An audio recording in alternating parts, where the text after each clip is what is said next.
भक्ति, उपासना, ज्ञान, विज्ञान, कारक ग्रह गुरु यानी कि बृहस्पति, इसका हमारे जीवन में बहुत ही महत्वपूर्ण स्थान है। जब जीवन में इनसे संबंधित चीज़ों के बारे में हमें जानकारी चाहिए होती है, हमारे जीवन में इनकी स्थिति के बारे में जानकारी चाहिए होती है, तो निश्चित तौर पे गुरु के बारे में अध्ययन करना हमारे लिए अत्यावश्यक हो जाता है। जब हस्तरेखा के माध्यम से हम अपने जीवन के बारे में जानना चाहते हैं, अपने भविष्य के बारे में जानना चाहते हैं, वर्तमान के बारे में जानना चाहते हैं, तो इसे कहीं से भी हम नज़रअंदाज नहीं कर सकते, क्योंकि सारे पहलुओं के मिलने के बाद ही हमारा जीवन पूर्ण होता है। इस हस्तरेखा के माध्यम से जब आप गुरु का आकलन करते हैं तो कुछ खास चीजों पर ध्यान देना अत्यावश्यक हो जाता है। सबसे पहले ये पर्वत क्षेत्र की स्थिति कैसी है, ये कितना दबा हुआ है, कितना समतल या सामान्य स्थिति में है, या कितना उभार है, क्योंकि इसके अनुसार, इसी के हिसाब से इसके फलों में जो बेसिक जो इसके फल हैं, जो आधारभूत, उसमें आपको परिवर्तन देखने को मिल सकते हैं और उसके आधार पर आगे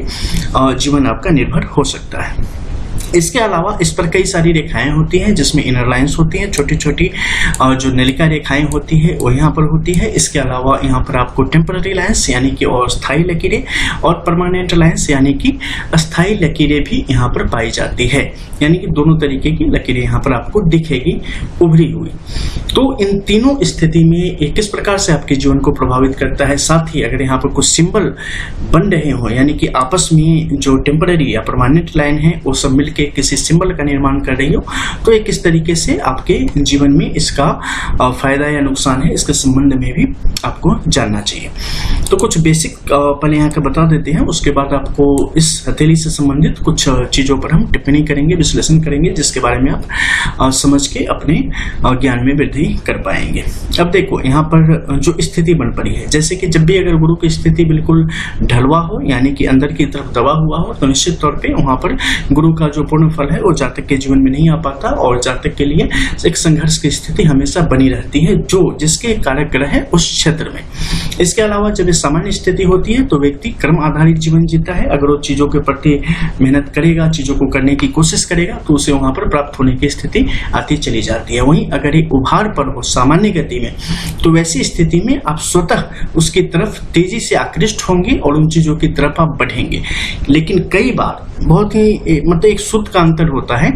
कि सामान्य उभार और अति प्रबलता। तो जैसा कि आप जानते हैं, अति सर्वत्र वर्ज्यते, अगर ये अति प्रबलता में आ जाएगा उभार, तो वहीं पर ये सारी चीजें जो है ना वो लिमिट से बाहर चली जाएंगी। जैसे कहा जाता है ना कि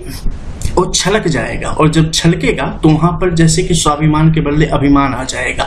ज्ञान के बदले भी वहां पर अहंकार आ जाएगा, और जो धन है जिससे आप जीवन में बेहतर कर सकते हैं, वो धन कहीं ना कहीं पाप का कारण बन जाएगा। तो वहां पर चीजें आपके लिए मुश्किल होती चली जाती है। अब यहाँ पर क्या है कि छोटी इनर लाइंस आई, यानी कि नलिका रेखाएं जो त्रिशंकु स्थिति में होती है यहाँ पर आई। अगर किसी भी हथेली में इस प्रकार से उपस्थित है, यानी कि बिना टूटे हुए यहाँ पर ऐसी स्थिति जैसे थंब इंप्रेशन आती है ना, वो रेखाएं एकदम महीन सी अंदर अंदर में होती है, वो ऐसी स्थिति आ जाएगी तो ये आपका प्रधान ग्रह हो जाएगा। और इससे संबंधित जीवन अगर जीते हैं तो जातक अपने जीवन में जो उसे चाहिए उसे प्राप्त कर पाता है, या आप समझ सकते हैं कि आप इसी के लिए बने हैं। और जब इससे संबंधित कार्य करेंगे तो आप अपने जीवन में पूर्णता को प्राप्त करेंगे, 100% सफल होंगे। वहीं अगर अब यहाँ पर हम बात करेंगे टेम्पररी लाइंस की, टेम्पररी लाइंस जो कि एक छोटे समय तक काम करती है, जो कि कुछ घंटों से लेकर कुछ महीने और साल तक आपके जीवन को कुछ खास कालखंड में प्रभावित कर सकते हैं। इस पर अन्य जो पर्वत क्षेत्र हैं या अन्य जो ग्रह क्षेत्र हैं और रेखाएं हैं उसकी भी दृष्टि होती है, और उसके अनुसार उसका भी फल यहाँ पर आपको प्राप्त हो सकता है, तो इसे भी नजरअंदाज आप नहीं कर सकते। तो जो भी टेम्पररी लाइंस होगी और थोड़े समय तक इसे प्रभावित करेगी, लेकिन उसका प्रभाव आपको निश्चित तौर पर जानना चाहिए, क्योंकि अगर किसी भी महत्वपूर्ण सिंबल जैसे कि यहाँ पर ट्रायंगल बन जाए, यहाँ पर स्क्वायर की स्थिति बन जाए और उसे कोई आके काट देवे, तो ऐसी स्थिति में क्या होगा, काम करते करते आपके जीवन में कहीं अड़चन आ जाएगी। किसी प्रोजेक्ट को लेके आप आगे बढ़ रहे हैं, आपके लिए समस्या आ जाएगी। आप कुछ अच्छा सोच रहे हैं लेकिन किसी कारणवश उसे आप त्याग देंगे, तो ऐसी चीजें आ जाएगी। घर में सब कुछ अच्छा चल रहा है, कारोबार में अच्छा, नौकरी में अच्छा, सब कुछ चल रहा है, लेकिन वहां पर कुछ अड़चन आ जाएगी जो कि एक छोटे समय से लेके एक बड़े समय तक आपके जीवन को प्रभावित कर सकती है। तो उसे कभी नजरअंदाज न करें, और समझ जाएं कि कुछ न कुछ भूल हुई है, कुछ न कुछ समस्या हमारे जीवन में आई है, जिसे आप चाहें तो समय रहते उसे आइडेंटिफाई करके उसे खत्म कर सकते हैं और न्यूट्रलाइज करके वैसी स्थिति से जो मुश्किलें आने वाली है उससे आप यहाँ पर बच सकते हैं। इसके अलावा यहाँ पर अगर बृहद एक अच्छी स्थिति है और वहाँ पर आपके लिए स्क्वायर का साइन बन जाए, ट्रायंगल ट्राइडेंट की स्थिति बन जाए, क्रॉस का यहाँ पे साइन बन जाए, वो सब कुछ अच्छा है। वैसी स्थिति में जो शुभ फल है वो काफी तेजी से विकसित होंगे और इससे संबंधित कार्यों में आप आगे बढ़ें। अपने अंदर जो आपका ज्ञान है उस ज्ञान की गहराई के आधार पे आप अपने जीवन को आगे बढ़ाने की चेष्टा करें। कभी भी ओवर कॉन्फिडेंट ना हो और कभी भी अपने आप को अंडर एस्टिमेट ना करें और जो आप डिजर्व करते हैं उसके लिए अपना पूरा दे, अपना 100% दे। आप अपने जीवन में जिस कार्य में है उसमें सफलता को प्राप्त होने की स्थिति में आते चले जाएंगे। जब भी ऐसी स्थिति बनेगी कि पर्वत क्षेत्र बेहतर हो और यहाँ पर अच्छे सिंबल हो, यानी कि आपके जन्म के जो पूर्व जन्म के जो कर्म है, जो अच्छे कर्म फल है, उसका प्रसाद एक तरीके से आपको ये प्राप्त हुआ है, आशीर्वाद प्राप्त हुआ है और इसके आधार पर आपके पितरों से लेके देवताओं से लेके आपके कर्म वो सब आपके ऊपर हावी हैं और आपको जीवन में कभी भी गिरने नहीं देंगे। जब भी आप कुछ गलत स्थिति बस, जैसे कि अन्य ग्रहों की स्थिति आ गई, कुछ महादशा अंतर्दशा कुछ ऐसी आ गई, तो ऐसी स्थिति में क्या होगा, ये आपको बचाएंगे, बाल बाल बचाएंगे, गिरने से बचाएंगे, मुश्किलों से बचाएंगे, आपको पहले ही सचेत कर देंगे कि नहीं उधर मत जाओ, वहां मुश्किलें आ सकती है, तो उससे आप बच जाएंगे। वो आपके ज्ञान के रूप में आपके समक्ष आएगा, किसी के परामर्श के रूप में आपके समक्ष आएगा। कृपा जो होती है ना, वैसे ही नहीं है कि बारिश की तरह बरस गई और भीग गए, तो किसी न किसी रूप में आपके समक्ष आता है। जो परमात्मा होता है ना, वो अच्छा या बुरा किसी का भी क्रेडिट अपने ऊपर नहीं लेता, ठीक है। वो किसी न किसी के माध्यम से, किसी विचार के माध्यम से, किसी सोच के माध्यम से, किसी व्यक्ति के माध्यम से, किसी वस्तु के माध्यम से आपके समक्ष तक वो चीजें आती है, बिकॉज उन्हें आपसे मतलब भी नहीं है। वो एक आत्मा और परमात्मा के बीच का, एक ब्रह्म और एक ब्रह्म के बीच का जो है वो तालमेल है, एक बातचीत है। तो बहरहाल ऐसी स्थिति में जब भी यहाँ पर बने तो उसका पूर्ण फल जातक को यहाँ पर प्राप्त होता चला जाता है। इसके अलावा इस हथेली की अगर हम बात करते हैं तो यहाँ पर देखेंगे आप कई सारी रेखाओं की स्थिति बन पड़ी है। हम जो बात यहाँ पे करने आए हैं वो मुख्य रूप से हृदय रेखा की स्थिति और इससे बनने वाले कुछ खास रेखाओं की स्थिति। हृदय रेखा यानी कि कारक ग्रह किसका, दया, इच्छा, करुणा, प्रेम, भक्ति, बंधु बांधव यानी कि जो आपकी रिश्तेदारी होती है, धर्म, उत्साह, कोमलता, शील, कल्पना, आत्मविश्वास, नैतिकता और शांति क्षमता, इस सब का कारक ग्रह है। ये सब कुछ आपके जीवन में अगर सम रूप में या विषम रूप में, अच्छी स्थिति में या बुरी स्थिति में, क्योंकि ये उलट भी हो सकती है। प्रेम है वहां पर तो घृणा भी हो सकती है, भक्ति है वहां पर तो आपके अंदर जो है सो बुरी भावनाएं भी हो सकती है, इच्छाएं हैं तो बिना इच्छा के भी हो सकते हैं, दया है तो वहां पर क्रूरता भी हो सकती है, बंधु बांधव भी आपके जीवन में है तो हो सके आप बिल्कुल एकला चलोरे वाली कहानी भी आपके जीवन में हो सकती है, धर्म है तो अधर्म भी हो सकता है, उत्साह है तो बड़ी निरस्ता भी हो सकती है, कोमलता है तो कठोरता भी हो सकती है, शील है तो बस आप समझ जाए वैसी स्थिति भी हो सकती है, कल्पना है तो कई बार हो सकता है कि आप बिल्कुल कल्पना से परे हो सकते हैं, आत्मविश्वास है तो कई दफे हो सकता है कि मतलब जीवन में उत्साह का जो है ना कहीं दूर दूर तक आपके साथ कोई तालमेल ही नहीं बैठ रहा हो, तो बहुत ही मुश्किल में आप हमेशा रहते हुए आत्मबल बहुत कमजोर हो रहा हो, नैतिकता हो भी सकती है और ठीक इसके उलट जो है सो आप बहुत अनैतिक भी हो सकते हैं, शांति नहीं भी हो सकती है, बहुत अशांति भी हो सकती है, क्षमता के बदले बिल्कुल भी आप अपने आप पर भरोसा नहीं करने वाले भी हो सकते हैं। तो ये दोनों का एक स्थिति है, यानी अगर ये अच्छी स्थिति में है तो इस सब के जो बेहतर है वो आपको प्राप्त होंगे, लेकिन वहीं अगर इनकी स्थिति अच्छी नहीं है तो जो मैंने उल्टा बोला वो स्थिति आपके जीवन में यहाँ पर आ सकती है। तो इस कारण गुरु के माफ कीजिएगा हृदय रेखा के क्षेत्र को निश्चित तौर पे देखा जाना चाहिए, एक एक जो मतलब छोटे छोटा पार्ट है ना उस सब को देखा जाना चाहिए, थोड़ी दूर भी आप इसे अंडर एस्टिमेट नहीं कर सकते, यहाँ तो सीधी जा रही है नहीं, उसका फल वहां पर देखना पड़ेगा क्योंकि उसके आगे पीछे दोनों तरफ ग्रह हैं, उसके आगे पीछे दोनों तरफ टेम्पररी लाइन्स है, उस तरीके से उसे प्रभावित कर रही है, उसे देखना पड़ेगा, ठीक है। तो सामान्य तौर पर देखो तो जब भी हृदय रेखा की ये स्थिति बहुत ज्यादा गुरु के क्षेत्र में आए ना तो ये आपके अंदर लचीलता को लाता है, ठीक है, लचीले होते चले जाते हैं लोग, ये हर चीजों को करते हैं लेकिन जो करने में जो कठोरता होनी चाहिए ना वो नहीं रख पाते, जो अनुशासन होना चाहिए वो नहीं रख पाते,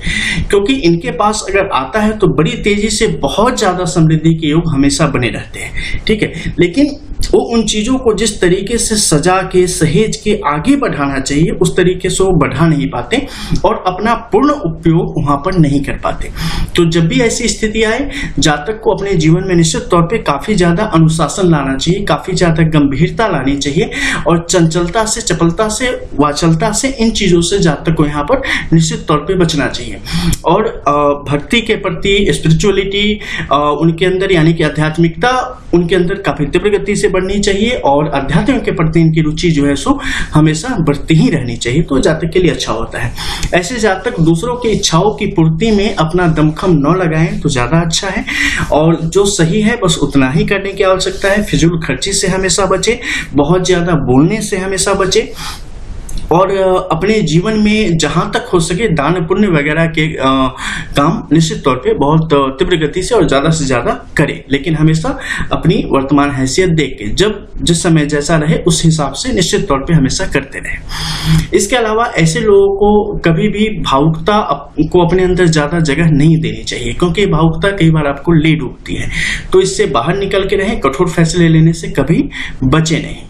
इसके अलावा आप दूसरे छोर में देख सकते हैं कि रेखाएं यहाँ पर ऊपर की तरफ आई है और एक गहराई के साथ आगे की तरफ बढ़ रही है। जब भी इसके मध्य में या इस तरफ, इस मध्य में ऐसी सुतवा स्थिति बन जाए नाले के जैसी, तो समझ जाओ यहाँ पर आर्थिक जो है ना, आर्थिक पक्ष जातक के लिए हमेशा कमजोर रहने का काम करता है। वो चाहे आप कितने भी पैसे एकत्र कर ले, वो कैसे खर्च हो जाएंगे आपको पता भी नहीं चलेगा। ठीक है, तो एक आर्थिक तौर पे हमेशा आप मतलब एक चिंतित ही होते हैं, सोच में ही पड़े होते हैं, टेंशन में ही होते हैं कि चीजें कब हम एक अच्छा बैंक बैलेंस कर पाएंगे, कब हमारे जीवन में शांति आ पाएगी, कब हम फाइनेंशियली सिक्योर हो पाएंगे। तो ऐसी स्थिति हमेशा आपके लिए टेंशन का कारण नहीं रहेगी, वो कभी नहीं हो पाती है। तो इस मामले में अगर अनुशासन जीवन में आएगा तो थोड़ा बहुत फिर भी आपके लिए अच्छा हो सकता है।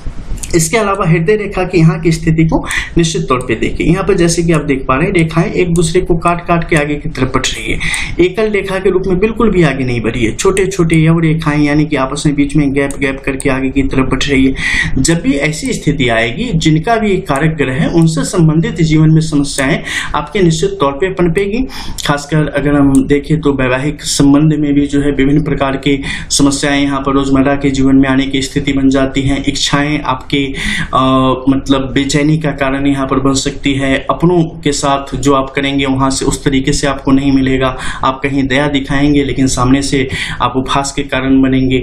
आप हमेशा कुछ एनर्जेटिक आप रहेंगे, पॉजिटिव सोचेंगे, लेकिन आपके आसपास नेगेटिविटी बहुत ज्यादा फैलती चली जाएगी। इसके अलावा और भी बहुत कुछ है जिसमें आपको काफी कंप्रोमाइज करने की स्थिति आती चली जाती है और जीवन कहीं ना कहीं उदासीन और संघर्षमय होता चला जाता है। ठीक है, इसमें कई सारी चीजें टूटती हैं, बिखरती हैं, चलती हैं, जिंदगी जैसे तैसे करके आगे की तरफ बढ़ती है। तो ऐसी सिचुएशन को यहाँ पे बढ़ाता है। तो जब भी ये वाली चीजें हों उस समय गुरु से संबंधित बहुत सारे उपाय हैं जो कि जातक को अपने जीवन में करने चाहिए। उससे क्या होगा कि इसके जो मुश्किलें हैं उससे आप बहुत हद तक बच जाएंगे और जीवन बिखरने से कई बार आपका बच जाएगा, जो कि भविष्य में जब आप नहीं जानते हैं तो उसके प्रभाव नहीं पता है, लेकिन भविष्य में आपको बड़ी मुश्किलों की तरफ लेते हुए चला जाता है। क्योंकि ये जब बिखेरता है तो फिर उसे सहेजना और समेटना कई बार हमारे लिए बहुत मुश्किल हो जाता है। इसके अलावा सूर्य के क्षेत्र में अगर आप देखेंगे तो यहाँ की रेखाएं बिल्कुल टूटी फूटी बिखरी हुई अलग अलग करके चलती चली जा रही है। देखो, ये जो वर्तमान जो विश्लेषण कर रहे हैं उसमें हम कुछ अन्य चीजों को भी लेके आगे बढ़ रहे हैं, कुछ स्वतंत्रता भी ली गई है रेखाओं के माध्यम से, ताकि अन्य हथेली में कुछ कुछ अलग भी हो सकता है। उस आधार पे आपको इसका विश्लेषण आपको हम बता रहे हैं, तो उसे इस तरीके से समझिएगा। अब यहाँ पर जो रेखाओं की स्थिति बन पड़ी है, देखो कई सारी चीजें ऐसी हैं जो कि बिल्कुल अलग अलग होकर आगे की तरफ बढ़ रही है। कुछ रेखाएं एक रूप बनने की कोशिश कर रही थी लेकिन वो बन नहीं पाई और एक तरीके से पूरा गड़बड़ झाला हो गया है। जैसे किसी छोटे से बच्चे को कलम पकड़ा दो तो क्या करेगा, पूरे कॉपी पे जो है ना ऐसे ऐसे लकीरें बस ऐसे ऐसे ऐसे बना के कर देगा, मतलब कुछ बन नहीं रहा है। तो ये स्थिति सूर्य के कमजोर होने की यहाँ पर स्पष्ट घोतक होती है। ये आत्मबल को कम करता है, ऊर्जा को कम करता है, आपके चमक को कम करता है और आपके जो दृढ़ प्रतिज्ञा लेने की क्षमता है उसे कम करता है। इसके साथ ही जब आप कुछ बना लेते हो कि नहीं हम अपने लिए ऐसा नियम बना रहे, इस तरीके से अपने जीवन में आगे बढ़ेंगे, उसे पूरा नहीं होने देगा, आपको शिथिल कर देगा, आपको कमजोर कर देगा। ठीक है, तो ऐसी स्थिति आपके लिए परेशानियों को बढ़ाता है और कई दफे गुस्से को बहुत ज्यादा बढ़ा देगा। नेत्र और बोन्स रिलेटेड इश्यूज को भी आपके लिए काफी बढ़ा देता है, तो इस पर भी काम करने की आवश्यकता आपको पड़ती है।